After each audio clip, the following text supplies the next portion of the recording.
बिहार जो है सदैव से कंपटीशन की अर्थात प्रतियोगिता की भूमि रही है। इस बार दो नेताओं में, एक विधायक में और एमपी में प्रतियोगिता है। प्रतियोगिता किस बात की है? बहुत ज्यादा नौकरियां दिलवाने की, 10-10 हजार नौकरियां दिलवाने की। एक तरफ प्रशांत किशोर हैं जो बांकीपुर से पहली बार विधायक बने हैं, और एक तरफ से पप्पू यादव हैं जो कई बार के विधायक और मेंबर ऑफ पार्लियामेंट अर्थात सांसद। लेकिन दोनों में एक विचित्र किस्म की प्रतियोगिता चल रही है जो किसी भी तरह से वैधानिक नहीं है। मतलब संविधान जो है यह उन्हें कर्तव्य भी नहीं देता, अधिकार भी नहीं देता कि आप लोगों को नौकरियां दिलवाएं। जी हाँ, प्रशांत किशोर और पप्पू यादव दोनों ने 10-10 हजार नौकरी दिलाने का दावा किया है। अच्छी बात है, बिहार के युवाओं को नौकरी मिले, इससे अच्छी खबर क्या होगी। लेकिन जरा ठहरिए, अगर विधायक अब नौकरी दिलाने लगे तो फिर रोजगार कार्यालय का क्या होगा? सरकार और भर्ती व्यवस्था का काम क्या रह जाएगा? और सबसे बड़ा सवाल, ये 10 हजार नौकरियां किसकी होंगी, किसके भरोसे होंगी, किसकी होंगी, किसके भरोसे होंगी और किस सेटिंग से होंगी? क्या यह कॉरपोरेट और विधायक एमपी का गठजोड़ होगा, या यह स्वतः कोई कंपनी नौकरी देगी? स्वतः अगर दे देती तो इन लोगों की जरूरत क्या होती। नमस्कार दोस्तों, मैं राजेश्वर जायसवाल हूं, आप देख रहे हैं द नीति न्यूज। द नीति न्यूज में एक बार फिर से आप सभी मित्रों का स्वागत है। मित्रों, प्रशांत किशोर और पप्पू यादव दोनों नेताओं ने 10-10 हजार नौकरियों को दिलाने की बात कही है। बिहार के युवाओं के लिए निश्चित रूप से आकर्षक घोषणा है। आखिर जिस राज्य में रोजगार सबसे बड़े राजनीतिक मुद्दों में से एक है, वहां अगर 10 हजार लोगों को नौकरी मिलती है तो इसका स्वागत होना चाहिए। दरअसल बिहार में जो वोटरों की बहुत बड़ी संख्या है, जनता की बहुत बड़ी संख्या है, उसमें पढ़े लिखे लोग भी हैं। वो दरअसल इसी मानसिकता के हैं कि कोई आए और उनके झोली में कुछ रख के चला जाए, चाहे वोट के समय 10 हजार रुपए हो या नौकरी का वादा हो। नौकरी का वादा तो मोदी जी ने भी किया था, 2 करोड़ नौकरियों का, लेकिन क्या हुआ? लेकिन प्रशांत किशोर को अभी इस फील्ड में अर्थात विधानसभा चुनाव के मामले में या चुनाव के मामले में पैर जमाने हैं, तो इसलिए ये वादा कर सकते हैं और कर रहे हैं और कर दिया है। और पप्पू यादव को इस समर में खड़ा रहना है, उन्हें अपने अस्तित्व को बचाए रखना है। लेकिन कोई प्रशांत किशोर ने उन्हें चैलेंज नहीं किया था, बल्कि यह चैलेंज उन्होंने खुद स्वीकार कर लिया कि भाई क्या होगा अगर हम इस वायदे को या इस मुद्दे को, पप्पू यादव ने अपने आप ही इसे स्वीकार कर लिए कि भाई अगर हम भी इस समर में खड़े नहीं होंगे, इस रण क्षेत्र में खड़े नहीं होंगे तो हमारा क्या होगा। लेकिन पत्रकारिता का काम सिर्फ घोषणाओं पर ताली बजाना नहीं है दोस्तों, उसके पीछे का कारण क्या है और सवाल क्या है, इसको भी उठाना पत्रकारिता का काम है। मेरा सवाल यही है कि क्या अपने क्षेत्र के 10 हजार लोगों को नौकरी दिलाना विधायक या सांसद का संवैधानिक दायित्व है? सीधा जवाब है नहीं, बिल्कुल संवैधानिक कर्तव्य नहीं है और बिल्कुल संवैधानिक दायित्व नहीं है। कहीं भी ऐसा नहीं लिखा है कि विधायक और सांसद को, लोगों को रोजगार दिलाना है। पैरवी करना भी किसी नौकरी के लिए यह भी ठीक नहीं है, यह भी वैधानिक नहीं है, यह भी नियम विरुद्ध है और ये भेदभाव माना जाएगा। मान लीजिए हमारी किसी से जान पहचान है, हम पैरवी करते हैं, और किसी बहुत तेज तरार स्टूडेंट हो जो बहुत बढ़िया हो पढ़ने लिखने में, लेकिन सीधा हो, अपने सब्जेक्ट में तेज हो, जो नौकरी पा सकता है, अगर उसके पास इस तरह के लोग नहीं है जो उनकी पैरवी कर सके, तो ये तो उसका भेदभाव हो गया ना। दरअसल इसी तरह जो बहुत पहले से बातचीत चली आ रही थी कि किसी एमपी ने लिख दिया, किसी विधायक ने लिख दिया और नौकरी हो जाती थी, अब उस पे रोक लगी है और बहुत ज्यादा उसका निरीक्षण होता है, परीक्षण होता है कि कहीं पैरवी तो नहीं हुई। बहुत लोग पकड़े भी जाते हैं, नौकरियां भी जाती हैं। ये दरअसल है गलत। ठीक उसी की हम पड़ताल कर रहे हैं कि क्या इन दोनों ने सही बोला है या नहीं बोला है।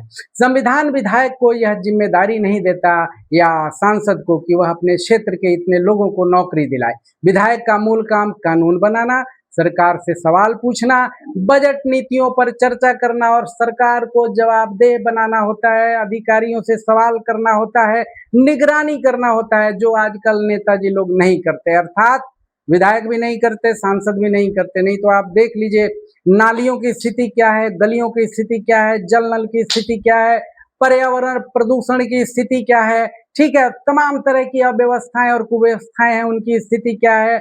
आप एक्सीडेंट का रेट देख लीजिए, शराबबंदी की हिसाब किताब को देख लीजिए कि कितना दारू बिक रहा है और उस पर कोई ठीक से कार्रवाई नहीं है, पकड़े जा रहे हैं, छूट जा रहे हैं। ये देखना, निगरानी करना दरअसल नेताओं की जिम्मेदारी होती है, विधायकों की और सांसदों की, क्योंकि वो कानून बनाते हैं। कानून बनाना उनका अधिकार भी है, कर्तव्य भी है, क्योंकि हम लोग जनता इसीलिए उनको चुनकर भेजते हैं। हाँ, विधायक रोजगार के लिए प्रयास हाँ, विधायक रोजगार के लिए प्रयास कर सकता है, कंपनियों से बात कर सकता है, लेकिन यह उसका संवैधानिक दायित्व नहीं है। रोजगार मेले, स्कूल रोजगार मेले और स्किल ट्रेनिंग जो होती है, जिस पर सरकार बहुत काम भी करती है और बहुत सारे कार्यक्रम भी उसने संचालित किए हैं, लेकिन उसमें घपले बहुत ज्यादा हो गए हैं। स्किल इंडिया वाले प्रोग्राम में या जो भी स्किल की ट्रेनिंग होती है, उसमें घपले बहुत हैं और लोग पैसे वैसे खा जाते हैं। इसमें कोई मतलब, क्योंकि जब से ये स्किल वाला प्रोग्राम चल रहा है, बहुत पहले से चल रहा है, ये नहीं कि 14 से ही चल रहा है,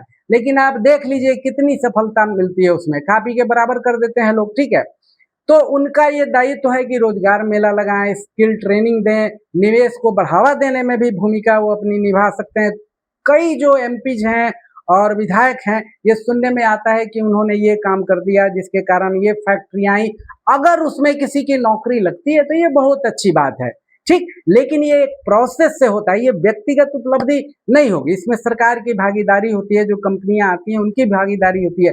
इस ऐसा नहीं होता है कि हमारी आपकी जान पहचान है उसके कारण हो गया। अगर वो होता है तो ये ठीक नहीं है, क्योंकि बहुत सारे सज्जन लोग भी एमपी विधायक होते हैं जिनका किसी से टर्म नहीं होता है, लेकिन अपने क्षेत्र की जनता के लिए वो बहुत प्रतिबद्ध होते हैं। उनसे ये काम नहीं होगा, लेकिन वो दूसरे जो वैधानिक काम है वो बेहतर संचालित कर सकते हैं, उस पर अमल कर सकते हैं, करवा सकते हैं, अधिकारियों को निर्देश दे सकते हैं, उनसे सवाल जवाब कर सकते हैं, विधानसभा में और लोकसभा में सवाल पूछ सकते हैं, राज्यसभा और विधान परिषदों में भी पूछ सकते हैं। लेकिन नौकरी बांटना या नियुक्ति करना उनका संवैधानिक अधिकार नहीं है।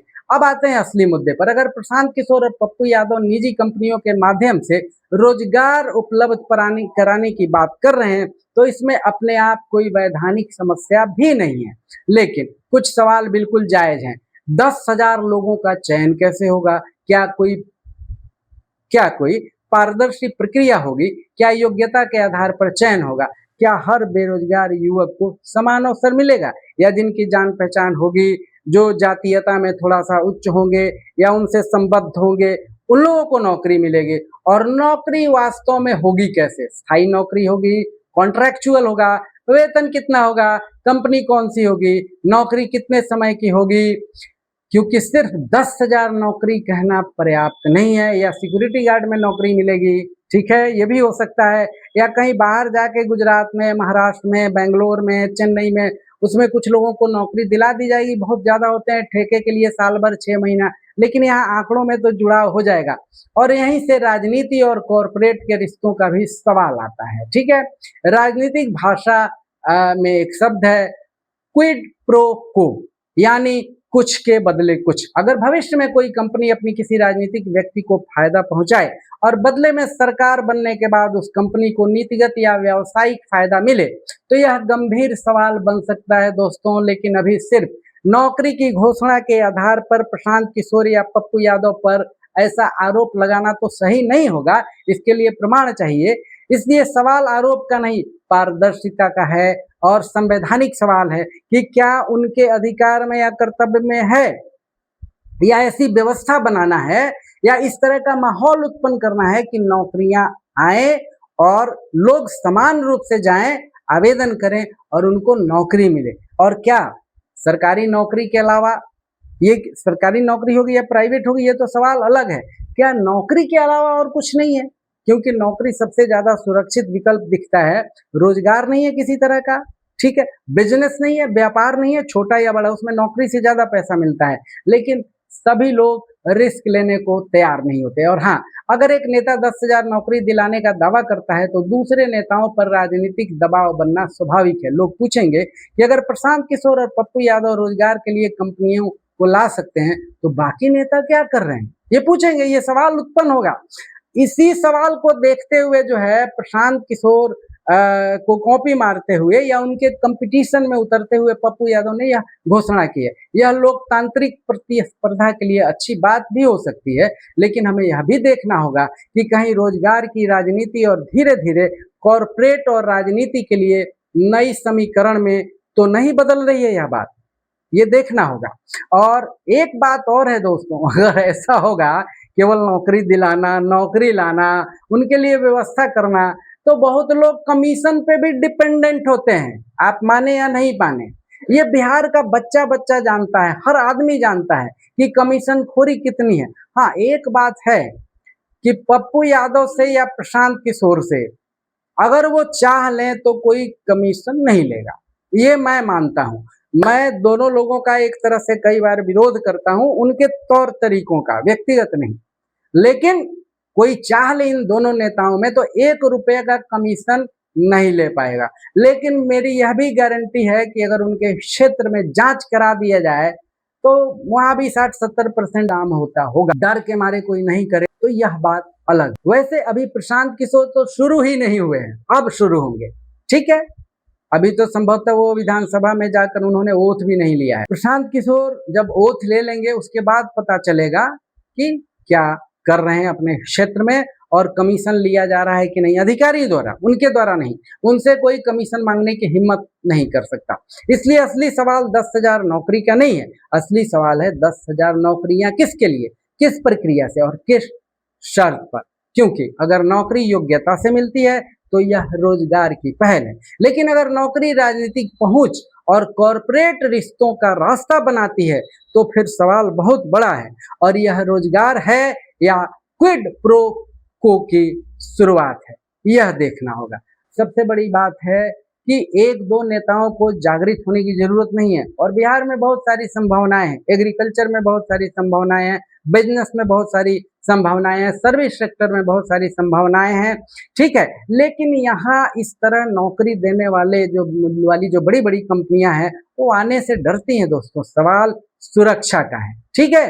जैसे आज आए और कल नेता लोग कुछ सुरक्षा नहीं दे, मतलब सरकार के द्वारा, नेता व्यक्तिगत रूप से सुरक्षा देने के लिए जिम्मेदार नहीं हो, सरकार देती है, ठीक है, पुलिस के द्वारा देती है, और लोगों को उठाया जाने लगे गुंडों द्वारा, माफियाओं द्वारा, या उन पर फोन आने लगे कि नहीं भाई आप इतना नहीं देंगे तो आपका ये कर दिया जाएगा। बहुत लोगों को पहले उठाया गया है पूर्व में, और तभी बिहार की ऐसी हालत हुई है। कोई आने को तैयार नहीं है। 400, 500 हजार, 10,000 करोड़ की घोषणाएं तो होती हैं, लेकिन कोई आने को तैयार नहीं है।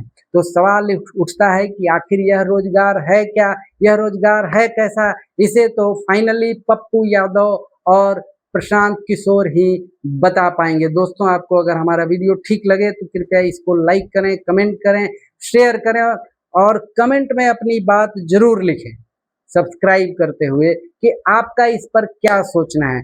क्या बिहार की जनता दाता है या याचक है?